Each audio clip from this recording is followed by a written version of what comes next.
Guys, isa na namang lumang paraan kung paano makahuli ng isda. Panoorin nyo po hanggang sa huli para may matutunan tayo. Diyan po, hinagis na niya yung mga, ano pang tawag ito, yung kanin yata yan eh.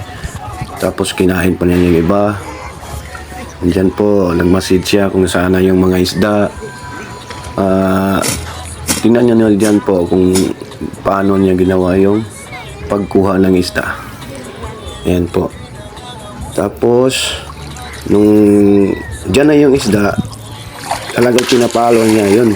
Pinapalo pala yan, mga kalodi. Ayan, oh. Palong-palo. Ayan. Tapos, ayun na. May isda na yata, mga kalodi. Ayan, oh. Ang ganda talaga ng mga paraan dati nung sinaunang panahon na paghuli ng isda. Ganun lang pala. Yun o, ang lalaki pa ng isda.